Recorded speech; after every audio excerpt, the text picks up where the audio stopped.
What's going on, people? We are Tottenham TV, back here for another panel show for you guys. Sim hasn't turned up just yet, but he will be here any minute now. Trust me, he will be here any minute now. But who we do have here, we've got Brian Daigle, returning guest. You all know Brian. How you doing, mate? All good, all good. I see Simeon is keeping up with his impeccable timekeeping. Yeah, exactly. No, don't worry. He'll be here. He'll be here. But we got Jacob. You might remember him from the pre-match pump-ups, doing a great job there. Thank you for coming on, Jacob. Your debut on the panel, so good to have you. Thank you very much for inviting me, Brian. Always good to share the screen with you, my friend.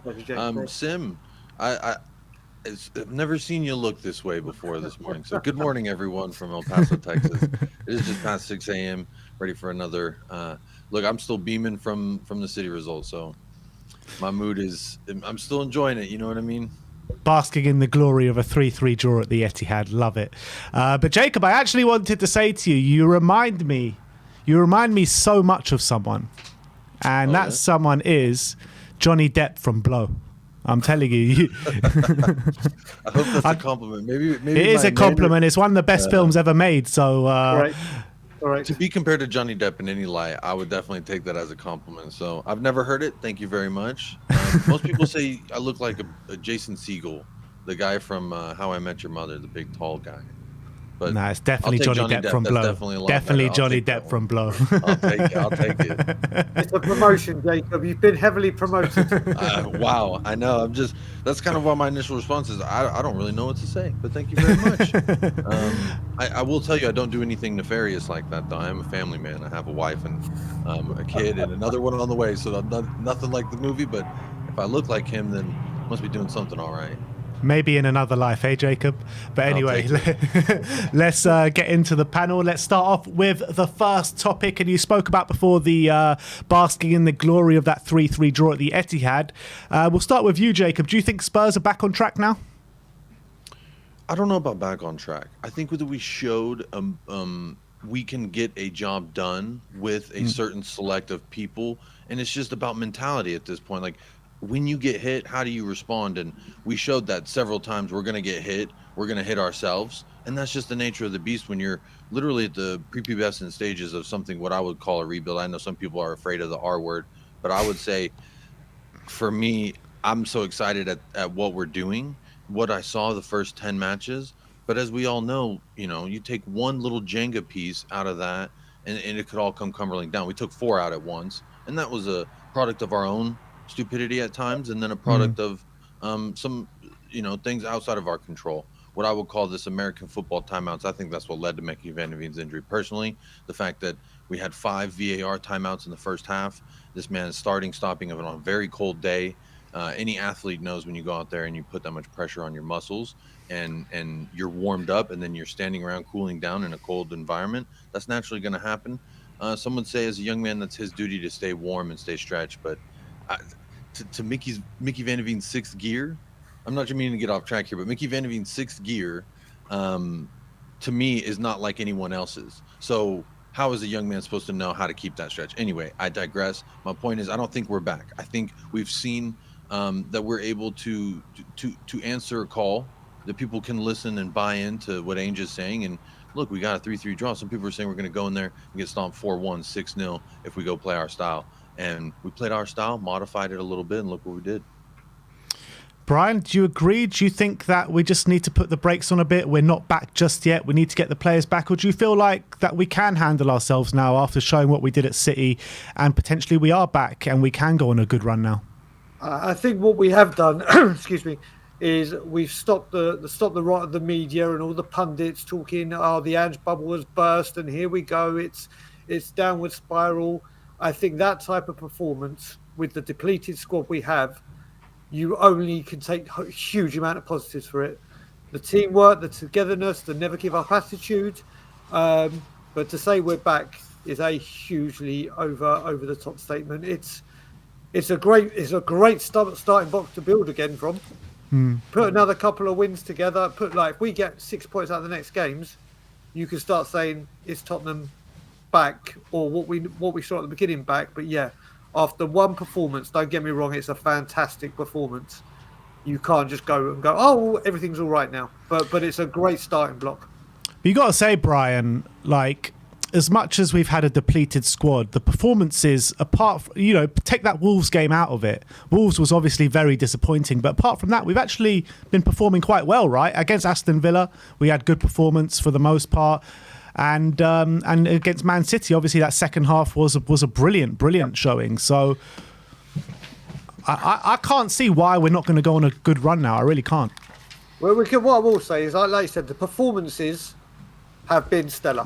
Listen, Villa, the first half, no one can deny that's some of the best football we've seen recently at Tottenham. But what else I would add to that, Brian? Haven't got the points in the bag, have they? That's the problem. If we got points for performances, then we'd all be laughing. We need points, and we've started with that point against Man City. I think come the end of the season, is going to prove to be a lot bigger than we're thinking it is now. I was just going to add that I think the schedule at this point as well. Look at how many teams in the Big Six that we've played. All of them. So yeah, at this point, who can we not play our style against? I would argue I'm excited with one leg, one arm, and a damn pirate patch on another eye, and we still got the job done versus what a lot of people would say contenders and favorites for the Premier League and the Champions League. To me, if I can't bask in some honor in that, then I just wouldn't be the same football fan that I am today. So I definitely take something from that. I know it's a 3-3 draw, and some people say don't celebrate a draw like a win, but to me, it's not celebrating a draw like a win. I've always in my personal life as well enjoyed when someone tells you can't do something and you go out there and you do it and you prove them wrong. That's the mentality thing. You can't buy that. Emerson Royale, perfect example. Is he a good footballer? No. Do we all think that he's going to be a key cog and a piece of Tottenham and a future successful team? No, I don't think so, at least.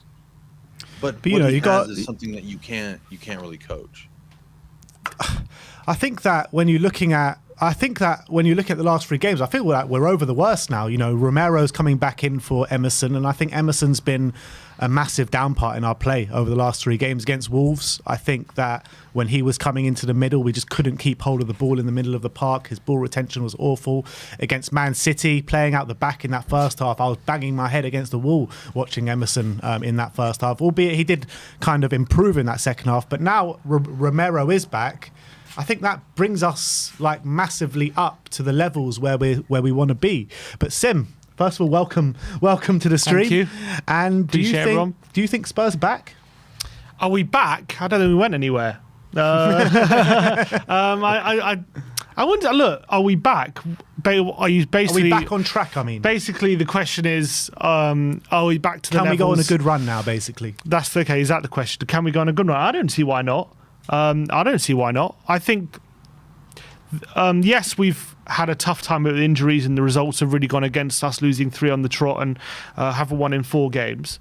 But I thought already against Villa there were signs that that this team can cope in terms of playing the football and Postecoglou wants to implement in the team, and them being able to execute that kind of football, them being able to play the nice interchanges. I think everyone was watching that Wolves game, and it wasn't just the result that worried everyone. It was just how we played, right? It was how stodgy we looked, how lack of creativity we looked, how we just weren't being able to play our football at all. And the big fear in that going into that after that game was, with all these injuries, is this the football we're going to have to come to expect now until we get the players back, till we get Maddison back? And what that Villa game proved to me is that no, we have players here that can play how Ange wants his team to play. He saw that the Wolves game wasn't working, and then against Villa, I know we still lost, but we created so many chances. We were able to open up Villa on multiple occasions, and we were able to open them up, playing really great football. So for me, already in that game, that even though we lost, that gave me enough hope to tell me that we can cope without these injuries. And then going to the Etihad with Emerson and Davis and getting a point. Again, we had to ride our luck at times, but that second half performance was brilliant. And we really, again, dominated possession. We outpassed Man City, and we ended up going there and getting a point at the end of the day and showing really great mentality, going behind twice and coming back twice as well. So I wouldn't say based on the Man City game, like we're back. I would say based on the Villa game, I don't see why we can't go on a good run. I would say it was based on that game was convinced me he has the players here to still play good football even with those injuries. So I'm looking at the fixtures ahead, and I don't think there's any easy game in the Premier League. I think all the games, they all bring their own challenges, and there's no games where you're guaranteed a victory. You have to earn every victory that you get. But I go into all these games not fearing anyone. If you can go to the Emirates and with Emerson and Davis and get a point, why would you fear anyone? Etihad, yeah. Sorry, we also went to the Emirates, but not with Emerson and Davis. The Dekihad it's called the now, anyway. The Dekihad. Like if we go to the Etihad and get a point with that team, why should we fear anyone else? And why should we not play our football? Why should these players go into any game not thinking that we can outpass the opposition, we can outplay the opposition? Why? We just went to the Etihad with these two centre-backs and with a much changed midfield, and we got a point. And it wasn't just down to luck. I know we got lucky in the first half, but it wasn't purely just down to luck that we got the point. So maybe for me, purely down to luck, but there was definitely a big element. No, but yeah, I agree. Look, first half we should have been out. They should have been out of sight. But second half, we played our game, and they had City struggled to deal with that as well. And also a certain refereeing decision at the end. Yeah, but there's no guarantee he would have scored that. There's no guarantee he would have scored that. That's a human error. A human error is a guarantee in life, I think. And a human making a human error on the pitch is going to happen. This wasn't a VAR technology, a line drawing. This wasn't This was a guy on the pitch with a bunch of things going on. You saw his face afterwards. He was he knew what he did. Am I going to be upset about that? No. Calls go left, calls go right. You can't complain about the direction. You just got to keep going forward, in my opinion. So I never blame VAR. I never blame refs. I never give them credit, and I don't give them blame because they are a constant. You know that they will give you bad calls, good calls all throughout the 90. It is your job as a player, manager, to respond and do something within the other minutes that remain. That's just my personal opinion. No, 100% spot on. 100% spot on. People had Grealish had an open goal ruled out or something like that. Well, I mean, he still had quite a bit to do from that position. He had Davis on him. He had two defenders tracking back him as well. He's not the fastest, is he? He's not the quickest. So there's no... And also, the way the play played out, when the referee blew his whistle, it made Grealish look a bit more in on goal than maybe he would have been if play would just continued. So, in my opinion, obviously, it's a massive error from the ref, but I don't think it's like something where yes, we got lucky, but there's no guarantee that turns into a goal at all. They wouldn't be complaining about it had they put away 3 of the 5 chances that went off the bars. So that's not our fault. Haaland's open goal as well. Haaland's open goal, it's even our hit the fault how target. they're getting in there with bloody Emerson Royale passing it, playing them through on goal pretty much every time, which was very frustrating. But look, it looks like we're seeing the back of Emerson now because Cuti Romero is back in the team, and I think we'll be much better off for it. And when you're looking forward at the next couple of games, I mean, Jacob, how many points are you expecting over the next 2 games, West Ham and Newcastle at home, over the next 5 days? Well, we played this game last time. We ended up getting 1 point. Yeah. For the last 4 games. Look, I like to look forward as well, and not too far forward. But Newcastle's obviously a very tough opponent. Whether you're at St. James, whether they're coming to your home, I think it's going to be a tough matchup. I would be good with this squad. I mean, who else could we potentially have back at that time? Papa Matasar, and that's about it. I don't know what other players we might be getting back. Maybe a fully fit Richarlison. I don't know what that really makes me feel any better going into Newcastle necessarily. But I look at West Ham, and I think that's absolutely a game where we should go out there and keep building on what we built on what we did in that second half versus City. If we can build on that and take that to West Ham, why can't it translate into 3 points? We're at home. I think the crowd's going to massively be behind the lads as well, because look at what we did away from home. You bring that, I think, I look at a lot of things when it comes to West Ham as far as talent level, as far as players. Even though we're missing a few players, you should still stack up pretty decently with that. Now, when you look at Newcastle, I think that's a little bit different.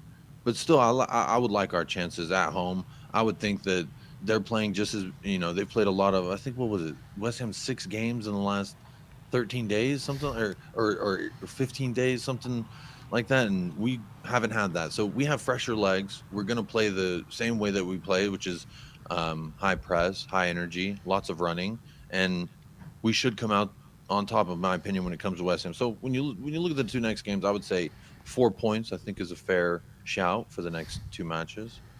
Sim, you agree? I'm looking at 6, to be honest. I don't see why we can't. 2 home games, 2 teams who I think are not. Look, they're 2 aggressive teams, and they're 2 very difficult teams. But I don't see 2 teams with big aerial ability against the likes of Romero and Davis. Yeah, okay, Romero's but not necessarily bad in the air though. and you think saw it's how still- Haaland beat Davis beat Haaland in the air for that for the equaliser. Decky ain't half bad in the air either. Air Decky as well. He did dunk on the man like LeBron, hit him with the LeBron James celebration. Absolutely loved it. I don't see any reason. I think it will be 2 games where we dominate possession. I think, especially the West Ham game, they're going to play in a low block. They're going to try and frustrate us, but I think we'll be ready for that. Newcastle's obviously a different kettle of fish, but they got a lot of injuries. I know they're still playing well, but I don't see a reason why we can't go out in confident mood. And I think if we can if we play like we did against Villa and we did against the second half against City, I see 2 wins. I really do. I don't see why we can't. Not expect that, but like realistically think that we can get those results. And I think it's important to get back to winning ways as well, because it's all well and good playing well, but you got to be getting the results to kind of to show the improvement in performance as well. So for me, in a weird way, even though the last 2 games we haven't won, it's convinced me more that we can win those games rather than maybe even beforehand. Like I remember when we went through predicting the results like a few weeks ago, we were asking over the next 4 games or 5 games how many points we reckon, and I think I said 5 points or something over those games. I think we ended up getting 1, but what I would say is the performances have convinced me even more that we can actually win these games rather than beforehand where we weren't playing as well and I was being a bit negative. But I'm looking at how we're playing. I'm thinking I don't see a reason, even with Lo Celso there and Kulusevski in the centre, why can't we play a football against even a good Newcastle team and score goals? I like Lo Celso is still going to be there. They're still going to have lots of injuries. I think we can get 2 wins. I agree. I agree with that. And I've never actually seen it before when we've had such a string of negative results, 3 losses and a draw, regardless of who they're against. And Spurs fans on the other side are being like, you know what, I've seen a lot of positives there and we can actually go on and do something over the next few games. But Brian, we've just been going around the room saying how many points we think we can get in the next 2 games. I think me and Sim have both agreed on 6 points. Jacob has said 4 points. What are you looking at? Yeah, first of all, I apologise for that delay. My wife has just ordered all of Walmart. Walmart closed. There is nothing to buy. I'm with Jacob. I'm 4 because Newcastle terrify me. We don't. They're a team that at Tottenham we don't have the best of records, especially at the new stadium. That game terrifies me. Can I see 6? But Brian, Yeah. let me just tell you before you go with Newcastle. Their last 5 away games, they've lost 2-0 to Bournemouth. They've won 3-0 against Man United. They've drawn 2-2 against Wolves, 2-2 against West Ham, and they've lost 3-1 to Brighton. Well, that fills me with a bit more confidence. To be honest. From what I remember, Nick Pope is out, isn't he? Yeah. I think he needs surgery. Another So injury. Yeah. Rumours of David De Gea coming in. Yeah, Ryan mentioned that today when we're doing Cockerel Doodle Doo.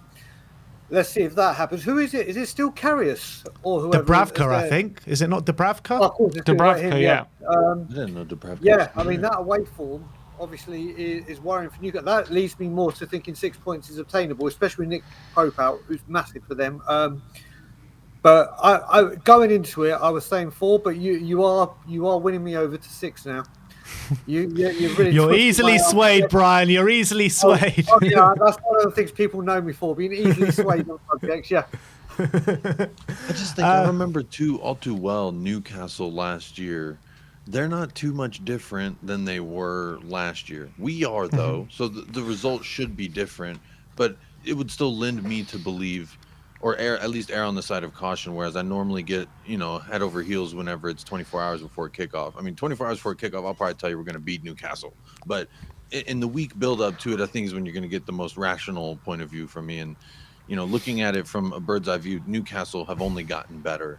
I don't think the only thing that they've done is had a more compacted schedule versus higher ranked opponents in the likes of PSG and whoever else. They were in the group of death for what it's worth, and they're still probably going to make it out. And look, they're no easy team. We are going to be coming off of a very short turnaround. That is our first very short turnaround, if I'm not too mistaken. Or I think the Fulham Carabao Cup, but we did heavy rotate. But in the Premier League, this is our first quick turnaround. So it's going to be a huge test, not only because of Newcastle, but because of the scheduling as well. But I think, again, West Ham, there's no reason to believe that we can't go in there, like Sim was saying, and implement the style of play that we're doing. We've done it to Aston Villa. We were unsuccessful. We were unclinical, and that led to being unsuccessful. Versus City, we applied our philosophy, but we also were able to change things to better approach in the midfield. We knew we were getting overrun in the midfield. So what did he do? He brought Højbjerg in to kind of stabilize that midfield and give us a little bit more hold and when we passed the ball to each other deep, when it was Vicario and Emerson and everyone was playing the ball to each other and trying to play short. It was like when Højbjerg was there, a lot more confidence. So I'm not saying Højbjerg should start. I know I'm not trying to lend to the title of what your show is called today, but honestly, I just look at, I trust whatever Ainge wants to put out there at this point. Any 11 he puts out, whatever tweaks and changes he wants to make at halftime. I love the quotes coming out at halftime personally as well. I just think that feeds into the mentality we're building here. I completely agree. Just a quick one on Jacob when he's saying about quick turnaround. Newcastle also do play on Thursday, so they also have the same amount of time. And they also have a pivotal Champions League game a few days after playing us as well. So it'll be interesting to see if they have one eye on that as well. Yeah, that's also a good point. Very good note. Yeah, I like that. But anyway, that is if Spurs were back on track. Let's move on to the nitty-gritty about who should be selected for the next game. And we're going to specifically focus on midfield and Yves Bissouma. For me, Yves Bissouma has been shocking, to be honest, since that sending off at Luton. We'll start off with you, Brian. Do you think Bissouma should be dropped for the next game? In the grand scheme of things, no. But I can see now why this is heavily becoming a discussion. I looked at after Luton. He had his game. We can all agree that Luton was a stupid thing that he did. The second yellow card, it was ridiculous. Then we knew he was one yellow card away. And I thought once he'd had that ban against Villa, I thought, right, he'll come back. There's no bookings hanging over him. He'll be back to being able to be a bit freer and do what he does. And against Man City, let's call it as it is. It was very, very poor. Yeah, it was a poor performance. A lot of people, and I can see where they're saying when he gave the ball away for the third goal, you look at the way Ange wants to play football. If he had managed to get past that player, we were clean through. We were through, and they're trying to do what Ange wants them to do. But there are other passes there available. I don't think he doesn't look the same without Maddison and Sarr. I think that trilogy just had a bit of everything. They complemented everything in every department. And since that Luton game, I don't think they've played together, have they? Because Maddison picked up his injury. Bissouma was out. I don't think they've had a game, the three of them together. I don't know if Sarr's back. I don't know if he's back for West Ham or if he's back for Newcastle. They played at Palace together after that. Okay. So, and we won that game. That shows how pivotal and how good that three is. I just think it goes to show. We were saying that Bissouma was good for Sarr. Maybe it's Sarr that's good for Bissouma. Bissouma is a wonderful, wonderful player. But when it comes to dropping him, it's like, if you drop him now, are you rocking his confidence more? But is that the mentality that we want at this football club? And is that why we've got competition for places? Højbjerg's there. He's stepping in really well every time that he does play. So what message does that say to Højbjerg if a player's not playing well, and then he can't come in and take his spot for at least a game or two? Well, the thing is as well, what you got to remember, I'm looking at it this way as well. At the moment, Højbjerg, we need to listen. That man, as we all know, doesn't get injured. You can take a chainsaw to his leg; he'll play the next day with that man. But with Bissouma and Sarr going, and Bentancur now out, keeping Højbjerg fit for January is pivotal. I've started thinking literally. Rather, we said with Ange game by game, which is what we've got to do and take it. But right now, with the midfield, with the injuries we have, surely he's got to now start keeping one. Ange, this is. Start thinking, right, in January, I know I haven't got Maddison and I haven't got Sarr and I haven't got Bissouma. He's have to wrap the Celso in cotton wool. Does he have one eye on that and say, right, Bissouma, I'm going to keep playing you and hopefully you get out of this funk because I can't risk another midfield injury? Yeah, that's a good point. But Jacob, what's your take on the Bissouma situation? Do you keep persisting with him or is it time for him maybe to come out the team for a game? I think Yves Bissouma, if you look at the character of who he is the kind of guy who will be the hardest on himself. He doesn't need Ange Postecoglou, Antonio Conte, anybody playing Big Daddy to him. He don't need that. He's the kind of guy who will go out there and put this on himself. If you look at him after the match, Heung-min Son, I love the beautiful clip of our amazing captain going out there, putting his arm. Again, a captain doesn't have to lead. Just because he doesn't look and act like Roy Keane doesn't mean he can't be a leader, first and foremost. So Agreed. After the match, you got Yves Bissouma with his hood up, arms in pocket, slumped shoulders. He's very upset with himself, and he should be. Awful performance. Worst performance, I would say. I don't even know if it was worse than his debut versus West Ham with Conte. This was his worst for sure under Ange Postecoglou. But I don't think it's...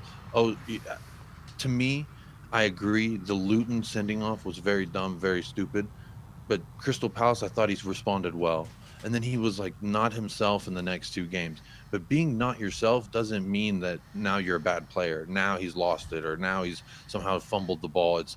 For me, I just think he had a very bad game. He's going to be the hardest on himself, and there's no reason to take the blanket off him, in my opinion. Let him keep doing his thing. Tell him, you did wrong. No need to rub his nose in it. The dog knows he did bad, so go out there.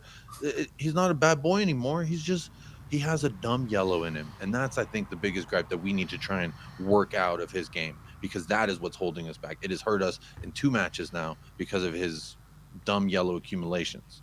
I mean, technically, Luton was double yellow. So I just think that you give him another start. You say, look, this is West Ham. This is your chance. If not, we have a short turnaround. Makes more sense that we start another midfielder in your position if you were unable to do the job versus West Ham. That's my personal opinion.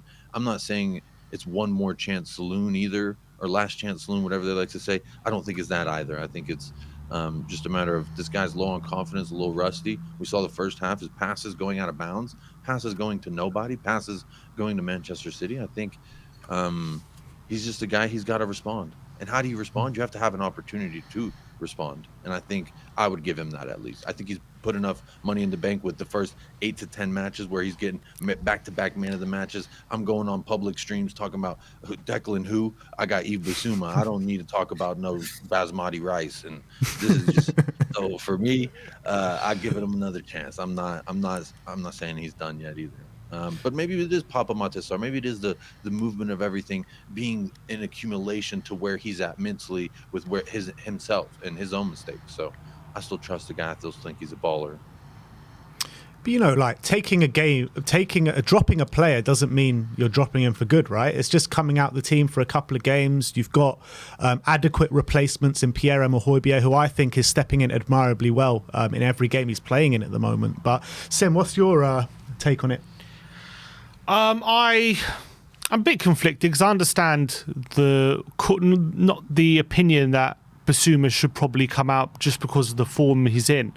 I did think in general he was quite poor against Man City, but what I would say is in the second half I did think he improved quite a bit from that first half performance, and then all his kind of good work kind of got undone with that mistake he made for the 3rd goal. But I think Brian makes a good point when he talks about that moment, because I think being brave on the ball and kind of trying, not taking stupid risks, which maybe you could argue what he did, but having the confidence to try something in that kind of position and backing yourself in those positions is what Ange truly wants. I think that's exactly what he calls his players to do, and he knows that these players will be taking risks, and he knows that these players can sometimes make mistakes in those positions. That's exactly what happened against Man City, and in the end of the day, it cost us a goal. But I don't think Ange goes into the dressing room after that mistake and goes to him, you bollocks him basically, and says you shouldn't have done that. Why you just pass it simply? I think he says, look, you tried something, didn't come off, and the next time it will. I know you got the quality to pull it off more often than not, and we showed that this season how good he can be from those side positions. So I think he's gonna, in a weird way. I think I wouldn't say he's sending a message, but I think he will keep with Bissouma for the next game. I think he's going to want to. I don't think he's going to want to send a message that, like, in a weird, because if he drops him off the back of that, does he send the message saying, look, if you try something doesn't come off, you make a mistake, you're coming out of the team? But I don't think it's just off the back of that mistake, though, is it? Because it's a string of poor performances from Bissouma now. But that's also true. I don't think it's that action was obviously a poor action, but I get Brian's point, I get your point, and I completely agree with you guys. As much as I had a difference of opinion maybe a day ago or 2 days ago, we need to be trying those things, and many times we tried those things against Man City and they did come off, and we were much better for it, and the space started to open up for us massively. So I don't have a problem in that action completely, but I have a problem with the string of bad performances. That's what I have a problem with, and I felt like in the first half he was hiding in that game. Passes were all over the shop, and I don't think the performance was up to the required standard, and I don't think they have been pretty much probably since the Liverpool game, to be honest. I think is his last really good game in a Spurs shirt, in my opinion. And for that, I think because of a string of poor performances, you've got a player like Højbjerg who keeps coming in and keeps playing really well. We know he can do the job. Yeah, but against Wolves, he was bad. You know what I mean? Against Wolves, he was bad, as was the whole team. Yeah, and the 45 system. minutes of Højbjerg is a lot better than 90 minutes of Højbjerg. I'll put it that way. And there's no reason that we can't start Bissouma and Højbjerg together, because Højbjerg will help Bissouma in the mistake making. Again, the area in which Yves Bissouma was making mistakes, Højbjerg would occupy a lot of those areas where those errant passes were going and where he was, turning the ball over. And also, I want to just caveat, I think with Yves Bissouma, it was a horrible first 45. But when he came out at the second half, I thought for 20, 25 minutes, he was really building something. He was really starting to improve, because I remember thinking to myself while I was watching, I was like, okay, I think I'm going to have to speak on Yves Bissouma second half. He really kind of started saying, oh, look at Bernardo Silva. That's how a midfielder kind of runs this midfield. Let me start trying to work in that light. And that's what my impression was. And literally, as soon as I had that thought, bang, he gave the ball over, trying to nutmeg Rodri. You don't try to nutmeg Rodri. But at the same time, I love what you said there, Sim, because Ange Postecoglou will reward someone for trying. He said the same thing at halftime, which is, this is on me. Go out there and play your way. Yeah. Go out there, play football, have fun, play your style. And anything bad that happens, it's my fault. And that, I don't think he was thinking in that moment, Yves Bissouma, because if you think about it, any man would be like, maybe I don't try and nutmeg Rodri. That's Rodri of all people. So for me, I don't blame him too much. He was starting to come good, and then he made a big mistake. So it was a bad game, topped off with a big mistake. I think he'll still be able to come good. And there's no reason Højbjerg shouldn't also be rewarded for his good performances as well. But I will say, Højbjerg does look better in 45 minutes, 60 minutes than he does in a full 90, in my opinion. Correct. Unfortunately, correct. I don't think there's space, though, against West Ham in the team for both of them to start, in my opinion. I don't. And I think that Kulusevski... I think Kulusevski and Roya and Lo Celso have to start in the middle on the back of their two performances the last two games. And Richarlison, I mean, we'll get on to Richarlison in a minute, but I think it's got to be Richarlison or Brian Hill on the left, and either Bissouma or Højbjerg in the number 6. So it's just which one. It's got to be which one you go for, Bissouma or Højbjerg, in my opinion. For me, I think I don't start Brian Hill again. I think Brian Hill off the bench, let him do his techies on tired legs. I say, don't let him start. We saw what he does against a very good Premier League side. He's got talent. I'm not trying to bash on the kid.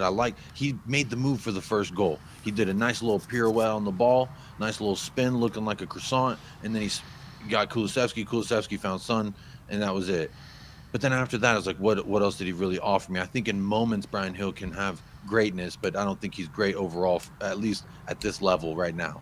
I think I would still start Brennan Johnson on the this is just me personally, but what I think Postecoglou would do is go Kulu on the right, Brennan Johnson on the left. I personally like Kulu in the middle as well, because I think that a collateral effect puts Brennan Johnson on the right wing, which is where he's more comfortable, which is where he sees more joy. But what I think Postecoglou would do versus West Ham, this is just my interpretation, is he's going to put Brennan Johnson on the left, Son down the middle, and Kulusevski on the right, and in that midfield really jam-pack it with Bissouma, Højbjerg, and Lo Celso. Let Lo Celso be the advanced playmaker. We saw him occupy more areas than James Maddison did in a similar role, so I think that he would defensively do more work and not be as offensively minded. I still think we can jam-pack that midfield versus West Ham. I'm not concerned with them overrunning us in that regard. Højbjerg, Bissouma, and Giovanni Lo Celso doesn't sound like the worst midfield we could put out there. I just feel like we just have so much more creativity coming from that middle of the park if Kulusevski, and we have the dual threat of Kulusevski and Lo Celso in the middle. But that's just me. But anyway, I do love Kulusevski in that role. I agree with you there. I I think he flourishes more because all the things that make him great as a winger, he can do from in there as well. Hold up the ball well, back to the goal, find an intricate pass. I think he can do all that as well. And he gets more options as well because he's central. He's got options to his right and his left. Like, I feel like when he's on the right, he only has his options a bit more limited. Yeah, exactly.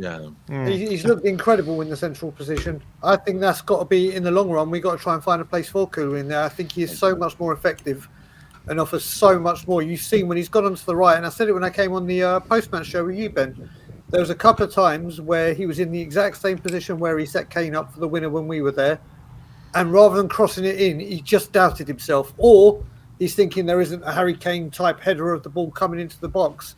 But when you see him in the centre, I think against Villa, he was devastating in the first half. Yeah. And he looked very, very good against City in the central. I think. And obviously, sorry, Go on, Brian. Ben. No, I was just saying, and obviously when he moved there against Sheffield United as well in the last stage of the game. Exactly. I think that we've got to find a way to incorporate him as much as we can in that middle. Yeah, I completely agree. That is the way forward.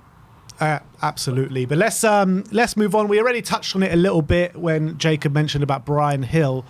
Do you think, if fit, it's time for Richarlison to come back in on that left-hand side so we can keep maybe Kulusevski in that middle, play Brennan Johnson on the right, Richarlison on the left, or would you prefer to persist with Bryan Hill, Brian? I'm going to chuck a grenade in here and literally say, can't remember who I was talking with, but why can't we try, because he does this with Argentina, why don't we go Bissouma, Højbjerg, Kulu, Johnson back on the right, Lo Celso on the left. I disagree. Nah, I don't like that at all. As an option, I don't like that at all. Listen, I just think at the moment Bryan Hill hasn't done it in the games he's on. He's only had 2. But we're looking at options and other ways to incorporate. Brennan Johnson is better on the right. Yeah. For me, that's his natural position. Want Kulu in the central. And I would rather have Lo Celso than Bryan Hill and Richarlison. If it meant getting Lo Celso and getting more. I'm not saying we'll do that, but that's another option. I don't know. I really don't know when it comes to Bryan Hill or Richarlison. Do we want to rush Richarlison back? Is he weren't 100% fit mentally or physically all season? I'm just saying if he is fit. That's a caveat there. I still don't know. And in a London derby like this coming up with his hot head as well, there's a lot of pressure whenever he's on the pitch. I think he could do a lot more against West Ham coming off the bench than he could. I'd actually prefer to persist with Bryan Hill than actually put Lo Celso out on that left-hand side. And I think that Giovanni has been doing so well in that centre of the park. If it ain't broke, don't fix it for me with these two guys in the middle. I think they're both complementing each other so well with Giovanni and Decky. And we finally found a position for Giovanni in this team over the last 4 or 5 years that actually works for him. So for me, you have to keep him in that position. He's performing really well, 2 goals in his last 2 games, influencing the game in a positive manner. Yes, Bryan Hill hasn't been great over the last 2 games, but I think in the first half against Villa, we did see some good signs from Bryan Hill. In the first 10 minutes, he did that lovely pass to Kulusevski that set us on our way to score that first goal. So maybe there's a case to say, let's keep, if Richarlison isn't fit, to keep persisting with Bryan Hill and see if he can grow into that role. But for me, if Richarlison is fit, I would switch it to him, to be honest. Jacob, how are you feeling about the situation? For me, in regards to Lo Celso and how he plays for Argentina, Tagliafico is that left back that kind of will overlap every single time. And so he doesn't have to play that left winger necessarily. He's just like a left attacking 10, if you will. And it's just, he's kind of occupying that same area. So I see what Brian's saying in that regard. Can he do it? But I think it would be a lot different because he still has on his left an overlap runner. So when it comes to Lo Celso, I agree. I think middle of the park, left side, middle of the park, he's really running things. Not a wrong pass put. And then also versus Aston Villa, we were crying out for some creativity because we didn't see much versus Wolves, right? And granted, was not thinking Lo Celso would be that guy, but even aside from his shot, that it was a great shot that got saved, by the way, versus Villa, but he was making passes that were no one else does. maybe Son, maybe Madison, but no one else really does that. Let me lay it off very soft in the box for Udogie making a run, for Ben Davies when he got forward. It was just the little cheeky layoffs. He was just started doing these really savvy forward progressive passes from Lo Celso in the final third that I'm like, okay, maybe he actually really can operate in this substitute Madison role. And he doesn't occupy the same areas when you look at his heat map, but from a passing maps standpoint, I think he really is, at least for City, he was operating kind of like that box to box because he would drop deep when he needed to, and he's getting stuck in. Giovanni Lo Celso getting stuck in is not something I had on my bingo card at the end of 2023. I'm going to be honest, because I thought this guy, every time I see him slump shoulders, bow-legged walking, corners hitting the first man, and then it was just like I never thought we'd get the best tune out of him. But hey, that's the Ange Postecoglou effect, I guess. Kulusevski, for me, I agree with you, Ben. I don't want to see him as a winger, but I just think Postecoglou is going to say, look at what I did in the second half with Kulusevski going back to the right wing, Brennan Johnson going back on the left. Although Brennan Johnson did turn around a $90 million center back, lest we forget. Josko Vardiol was looking for his car keys after Brennan Johnson turned him around. So I like Brennan Johnson on the right, but I think Kulusevski his future, like Brian said, I think is shifting in more centrally because all his best attributes, which he's very good at. You need pace and power to be an effective winger forward in this league, and he's got the power, but he just doesn't have that pace. But he has the mind for it. So I think either you put him up forward in kind of a Swedish role, what he does is like that right forward striker, or you let him sit back underneath the front attacking line and really distribute that ball. And then look what he did.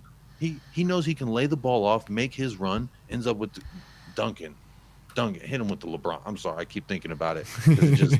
We all do, Jacob. Don't worry, we all do. Sim? I think for next game, I think I would just stick with Hill, only because I actually like the balance of having him in the team gives us. I know him individually hasn't been particularly impressive, albeit he's had some nice moments. He's shown a bit moments of quality. You got to remember as well, up against probably one of the best defensive right backs in the league on Sunday as well, and Kyle Walker. Premier League history. He's not going to be up against Kyle Walker every week. So he will be against Soufal. I know Soufal in his own right is a good defender, but I'm sure he can get a lot more joy out of Soufal than he did against Kyle Walker. I like the balance he gives us. I think Richarlison was doing okay out on the left before he got his injury, but he still likes to cut inside. He still, I think, doesn't stay wide enough. And I think Gil being a left footer playing on the left, and as the dynamic of the team with Lo Celso allows Lo Celso and Kulusevski to go in there, allows Brennan Johnson to play on the right as well. I think he's shown enough in the last two games just to keep his spot. I don't think he's been that bad where I think we have to just rush Richarlison back. I would say he's shown enough for me, just enough for me, especially again in the Villa game, to say I'm going to stick with you for this game. If you're still not impacting the game enough, Richarlison comes in against Newcastle, but gives Richarlison a few more days, and I think it gives Hill another opportunity to impress. And then if Hill starts as well, he can't then turn around and say, look, you haven't given me a chance, you haven't given me a run of games. I think get three starts in a row, and if he's still not doing anything, then I think you can say you've given him an opportunity. But I just think Hill, I like the balance it gives us. It's more about he stays wide, he tugs the touchline, and it just naturally gives more space to the players in the centre. And that's what Postecoglou wants from his system, right? That's what we knew about Postecoglou's system before he came to Spurs. Wingers are very wide and let the central players cause their carnage as they go through. And maybe having Brian Hill on the left, a naturally left footer, Brennan Johnson on the right, who's naturally should be playing on the right, maybe that does give us our best dynamic moving forward with the players that we have available. What do you guys think, Brian? Yeah, listen, it could do. Like I said, Lo Celso for me on the left was just an option that we do have. Obviously, he does it for Argentina.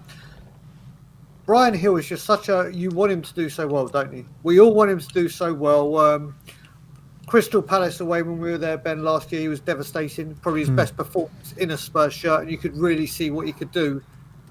But he just hasn't been able to deliver it. And like you both said, he's not had a run of games. And the one thing I will give him is, as I said with Simeon when we did the update, is he's played under defensive managers. This is the first time he's got an attacking manager that will utilise his attributes to say, right, this time you're getting a go. If I had to choose Richarlison or Hill to start this game, I'm choosing Hill. I just think Hill will offer more for what we need, like getting on the wing. Richarlison's come off the bench. So yeah, you're right. It'll be nice to actually have a right footer on the right and a left footer on the left to get those balls in. So maybe this is the game for Hill, but I think he's running low on opportunities now. He's got to start delivering. Yeah, I agree. For me, I think that I look at this matchup and I want to say, who offers you more in a high press versus West Ham, Bryan Hill or Richarlison? And I think Richarlison, we were actually starting to get an okay tune from him at left wing, and then all of a sudden the pubis. I didn't know where the pubis came from, but apparently that was a problem. And it was just like, Richarlison I always equate, he's either the most unlucky footballer ever or he's just not that good. And I'm still stuck somewhere in between, because when I'm like, okay, I think he's just not that good, then I'm like, well, that was nice. Well, he did that there. But again, then you give him the opportunity and you're just like, wow, I gave you a chance and this is what you've done with it. It may be more fair, I think, to give Bryan Hill one more go, because you're right, Sim. He's not going to be playing Kyle Walker. When you say Kufal or versus Kyle Walker, it's like, well, I mean, come on. He might have a better chance of getting joy versus Kufal. So I think for Bryan Hill's sake, maybe it is just one more go at it, because this is his first real like winger with the ball at your feet, go do what you're going to do type of philosophy, rather than Conte was like, you have it at your feet, now get rid of it type of mentality. Go pass it backwards and not get the ball at your feet, and you can dance with it and try something, and I'm not going to be mad at you for it. And maybe that freedom is what Bryan Hill needs, because in La Liga does lend you to more of that. If anyone who watches La Liga, there's more ball to feet, letting a man carry with the ball. Let's see what he's going to do. Whereas in the Premier League, when the ball's at your feet, someone's going to crash into you very, very quickly. You got to do something. And if Bryan Hill can do something before he gets clattered into, then maybe we can see the best of him. I just worry that West Ham, they're going to see this as their cup final. It's going to be heavy physical. It's going to be like a rivalry type derby match. We know this. And I just don't know that I think he can fold very much quicker than Richarlison. Richarlison does fall over very easy, but in the press, when he holds up play as well, he can be quite physical. He can actually put the hurting on. And then maybe a Bryan Hill on tired legs after Richarlison's kind of chipped away at them for 60, 65 minutes, bring on a Bryan Hill and then let him dance around. And maybe that's I don't know. But again, whatever the schematic that Postecoglou wants to go with, I'm just going to trust in it. I'm going to say what I think, but at the end of the day, I hold my hands up and say Postecoglou knows who works best for this Postecoglou setup. So, just a quick one. Santiago was on the bench against City, and Donnelly as well. Yeah. Any thoughts about maybe giving them a go? I think that, look, there's an option to play them there, especially a Santiago who's a naturally left wing player. But I just feel like it'll be a bit of a kick in the teeth to Bryan Hill if Santiago does come in on the left-hand side. But yeah, Bryan Hill hasn't been at the best and hasn't given us the best options, but I just feel like he deserves a bit more of a chance, like you said. Richarlison as well, we bought in for 60 million last year, and if he's not fit enough, I would still persist with Bryan Hill, with maybe having Santiago come on in the latter stages of the game to give him some minutes. So I think it's a bit too soon for these guys to come in, to be honest. Do you agree? Yeah, probably. I would. Yeah, I'd probably agree. Sam. But if there are a few injuries, I would like to see what they can do, even if it's for a little cameo or something. I would like to see that. Jacob, you about to say something?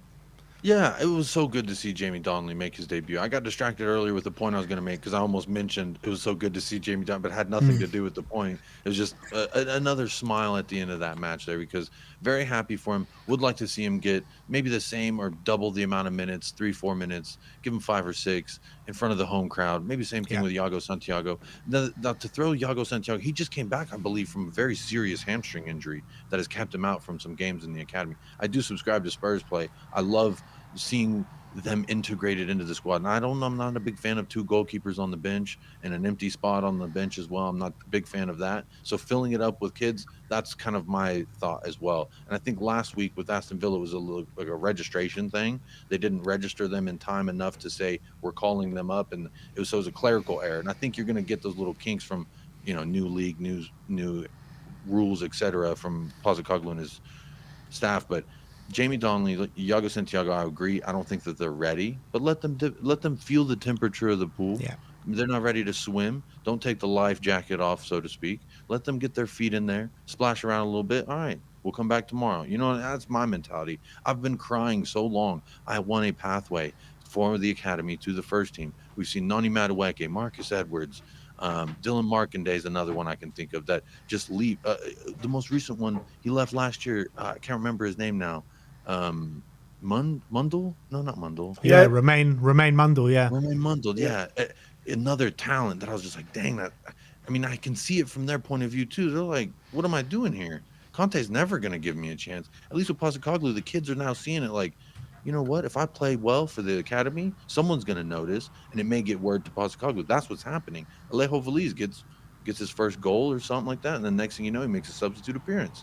This is reward for the work that you put in, and I think that's only going to be a progressive thing for our club going forward, because again, you have a James Madison go down, but if the academy has been playing Ange Postecoglou style for 5-6 years, you have a kid who's been playing James Madison role for 5-6 years. James Madison's out. Oh, don't worry, this kid's been playing that same role for 5 years. He knows exactly what I'm looking for.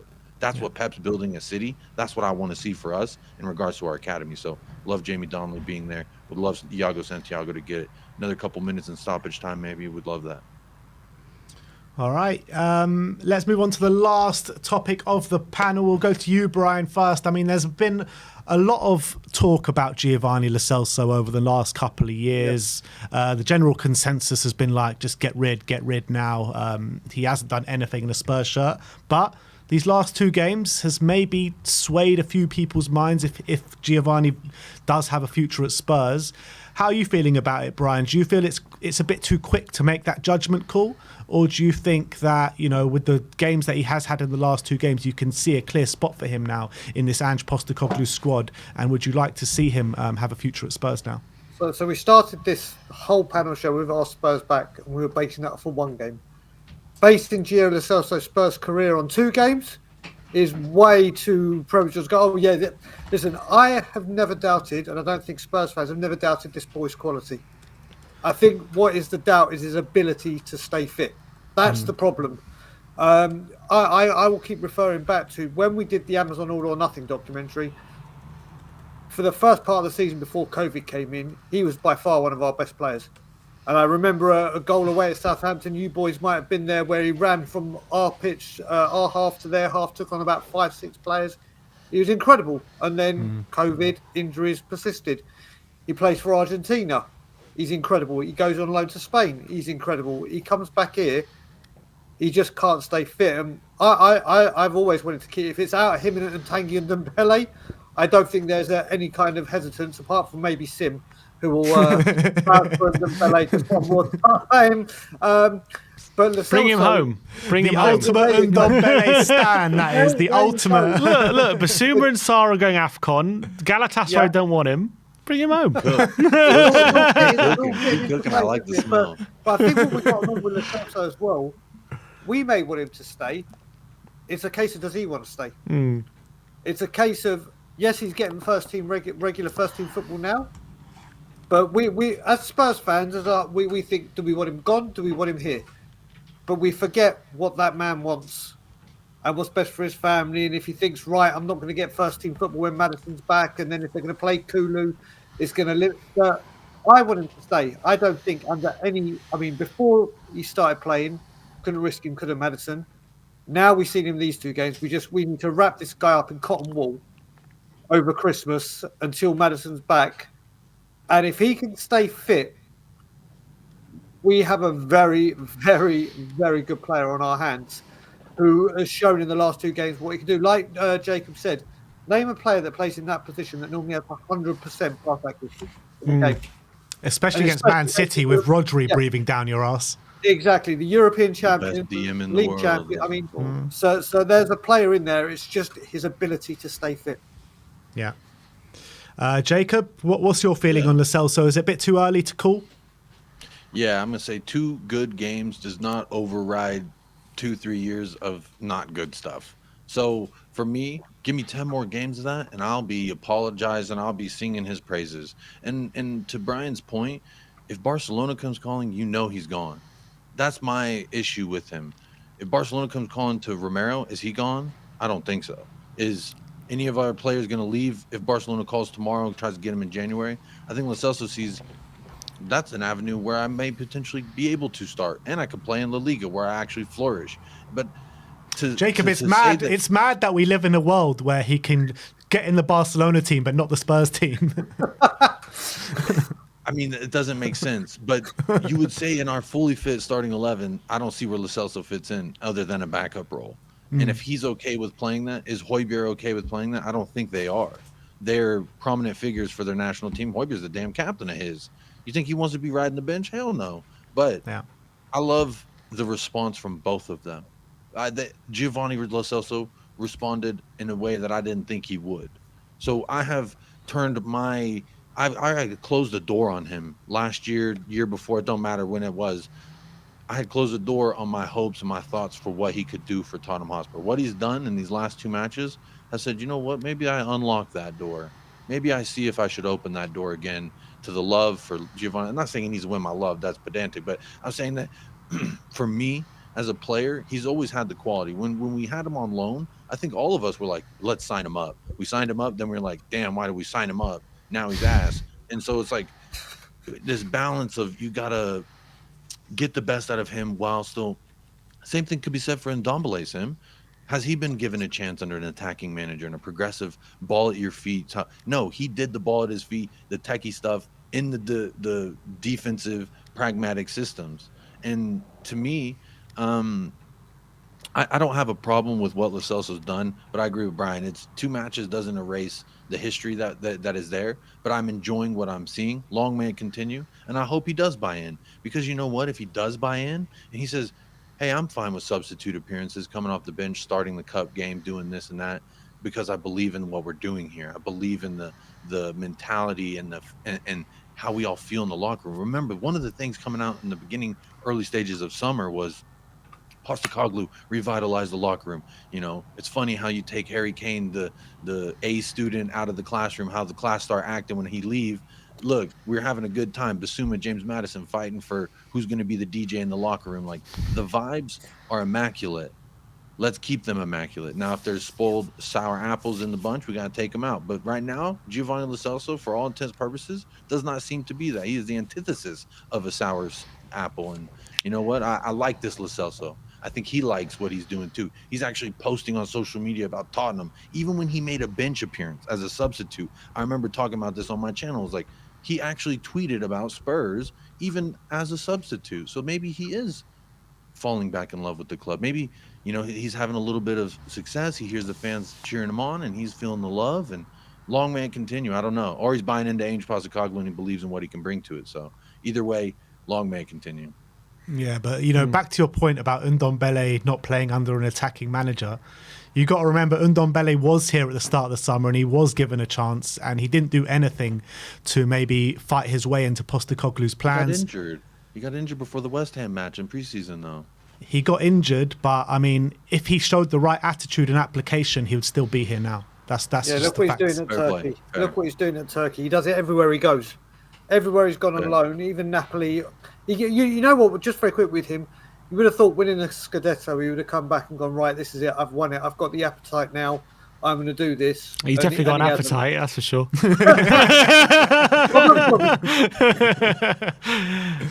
Me too. I can't shame the man. I got a big appetite. Go on, Seb. Yeah, I think for me, Gio, I'm loving what I'm seeing from him. I've always been a big believer in his ability, and I was a massive fan when obviously signed him permanently. Obviously, the form he was in at that time when we signed him, and I think even at times at Tottenham, he's had some really good games, and I think he's shown what he's capable of. But as someone who really believed in the Celso, I definitely pretty much given up on him before pre-season in terms of any chance of him returning to Tottenham or actually getting into the squad or making an appearance or having any sort of future. Why did you give up on him before Ndombele?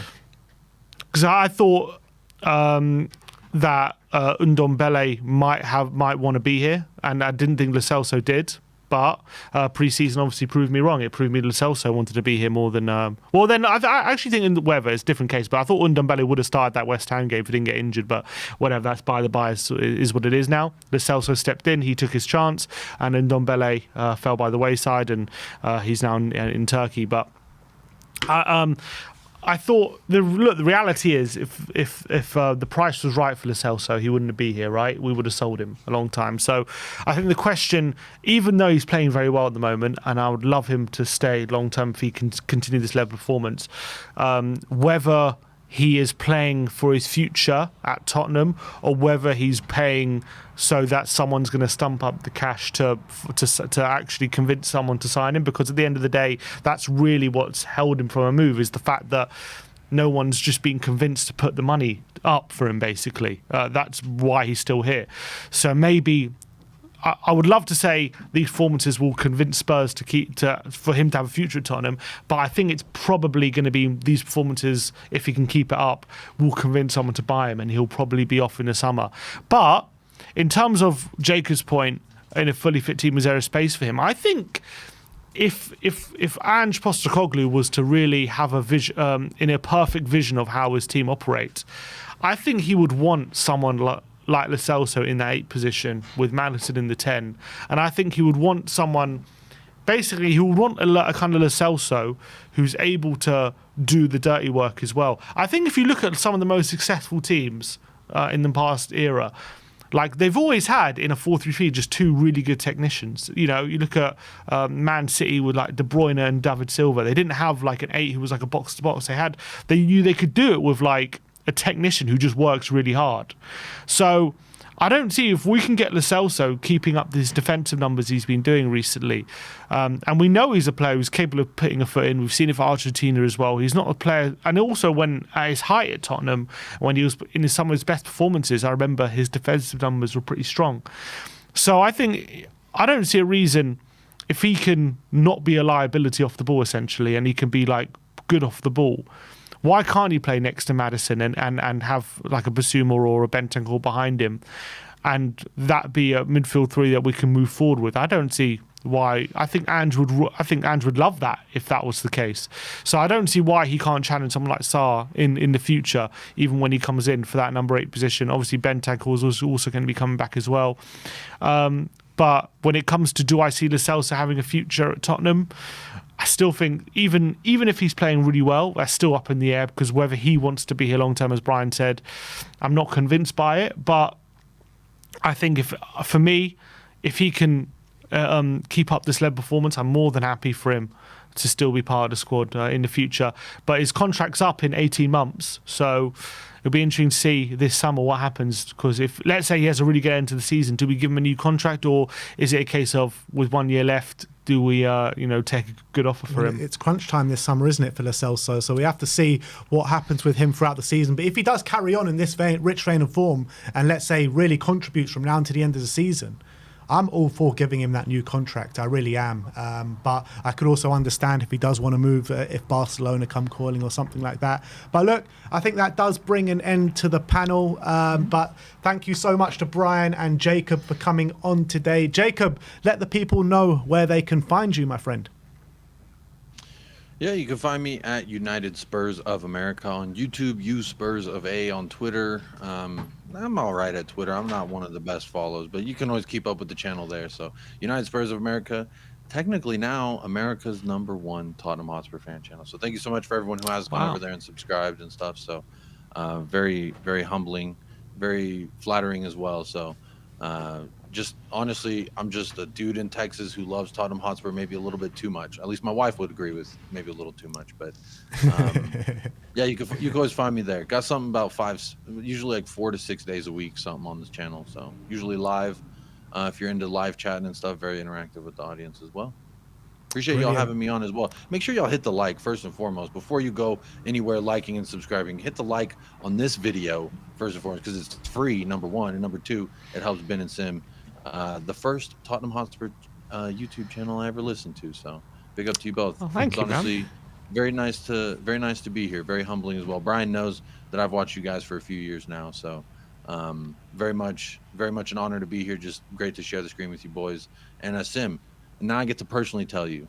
I know I'm supposed to be plugging my channel, but I love your play-by-play during the World Cup. It was absolutely phenomenal. I turned the World Cup commentators off, and I just synced up with you guys, and I just listened to you because you were that great. So just wanted to tell you personally. You're making him blush now. You're making him blush. Didn't expect these compliments. Jacob, no, thank you so much for coming on. Thank you for your input as well in the pre-match pump-ups. They've been brilliant. And hopefully we'll carry on this relationship for a long, long time. But Brian, I think everyone on this channel by now knows where you are, but you can tell them what's coming up on the channel very soon. Yeah, I can do. I mean, obviously, Jacob said America's number one. I can say Canada's number one. North America, we got you covered. Look at this. England's number one, America's number one, and Canada's number one, all in the same room. Taking over the world. The four of us, we're on a mission. So, yeah, we got Cockle-Doodle-Doo every Monday to Friday, unless there's a game where there's anger management. I am getting up at 3:30 every morning Toronto time to do it, so my body clock is done. And all through December, we have our advent calendar that we are doing 5 players from wearing the numbers 1 to 24. And obviously, Ben and Sim, you've contributed on a couple of days and a few more to come. But yeah, go check out Tottenham on Tour for the advent calendar and daily Tottenham content. Perfect, man. Well, once again, thank you guys for coming on. Thank you, lovely people in the chat, for coming and joining us today as well. But we'll see you all very soon. Like, subscribe, and comment. And as always, come on, you Spurs.